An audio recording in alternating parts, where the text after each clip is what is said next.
I was born right at the beginning of the war. I'm often asked, do I remember my parents?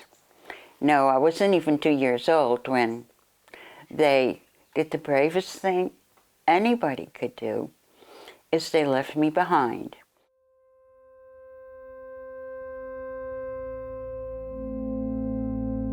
They must have known that things weren't any better where they were going, you know, what the Nazis promised.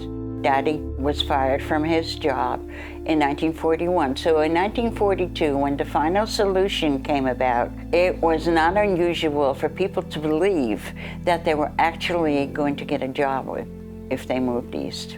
Daddy and Mother were close friends with an artist. They both circulated in the artist community. And Dolph Hankus became a very famous artist. And he worked with the resistance. So I was left with him.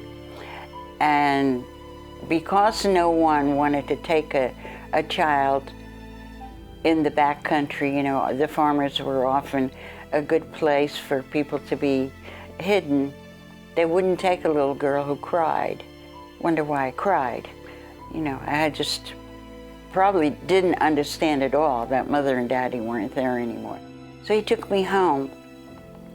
He lived his whole life with his sister and brother, and being in the resistance, he couldn't keep me. Probably took about a month to find a family that was looking to keep a child.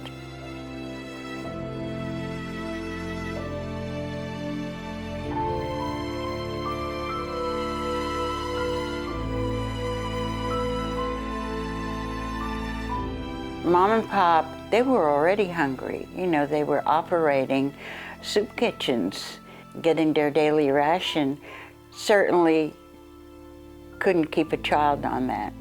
I was told I was a waif, already underweight. They found a family, a husband and wife, who must have lived close by, because I walked to their place around the corner or so and got a hot meal every day. These were aunts and uncles.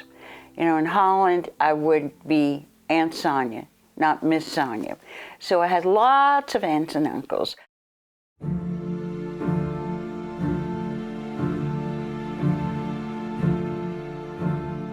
We all lived in one room, and it's odors that really bring me back.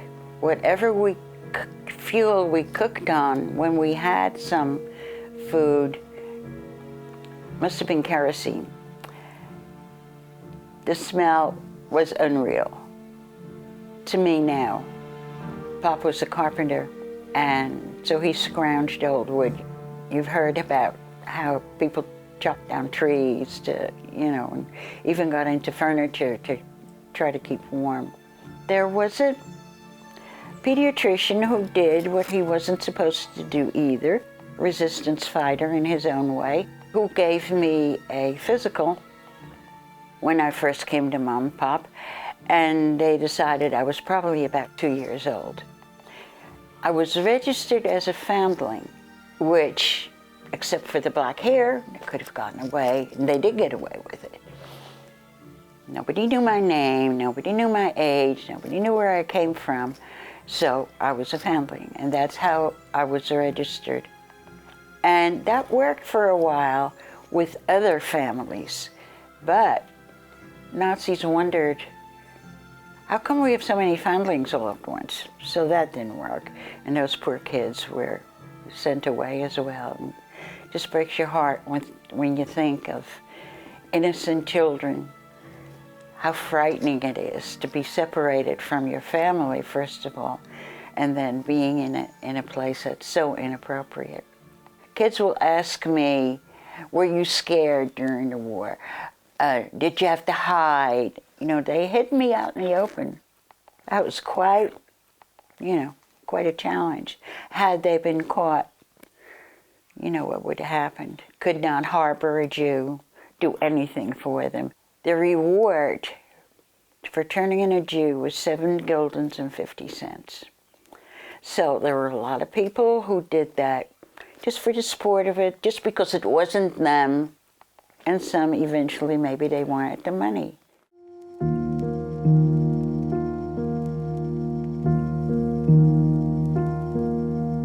In 1947, a real aunt shows up. The reason she was saved, she was a Jewish lady married to a Christian, and in Holland they hadn't attacked those relationships.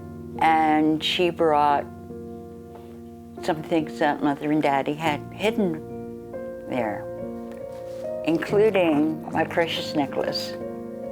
The only thing I have that personally of Mother's. So in 47, she brought these things to Mom and Pop. My birth certificate, my parents' death certificate. This is when they finally found out that I was an orphan, for sure.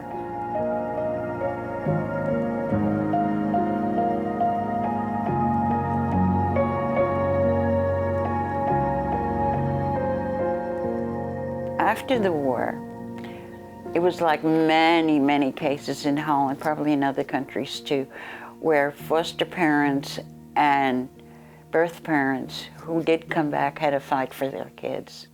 Didn't happen to me, of course, because nobody came back.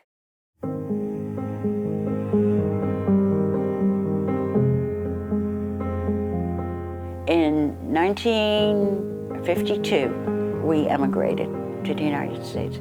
That's the first time I learned about my true name. All this time, though, I have wondered, you know, kids are perceptive. People used to stop them on the street corner, you know, acquaintances. Conversations always took the same thread. Have you heard anything? Did they come back? Are they on the list?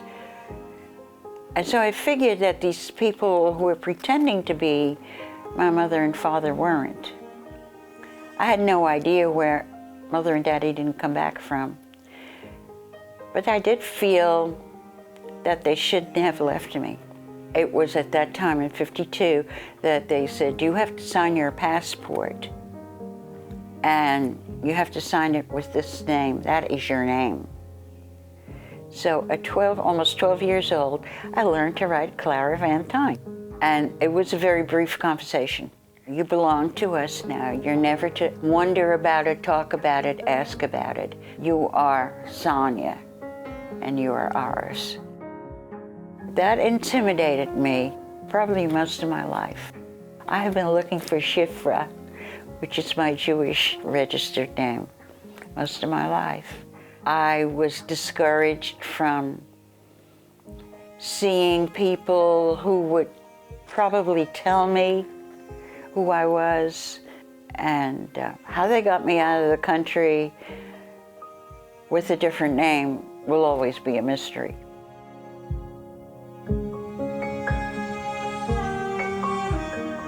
So we immigrated and lived in New Jersey for a good many years. That's where our sponsors lived. Little did I know that our sponsors were my genetic family. Cousins. Amazing. I loved being an American teenager. I came here, I think, 5th or 6th grade, and learned English by the seat of my pants, you know. There was no English as a second language, you just learned. And I did. It was just a different kind of experience.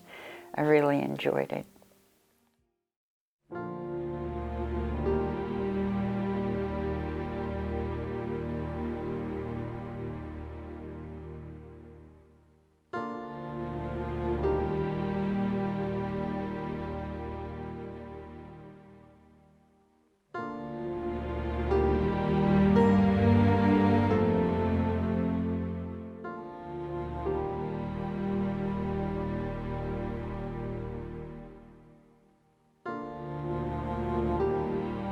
Mom and Pop and I never had that heart-to-heart conversation.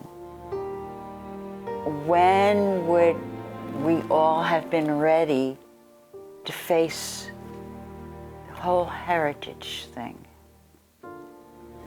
I had a right to that. I know as much as I'm going to. And that's fine. You know, the people to ask questions of that I'm burning to know have passed away. You know, they're dead. So I need to be happy with what I know. It's a general term. History repeats itself. But I do believe that people can be cruel.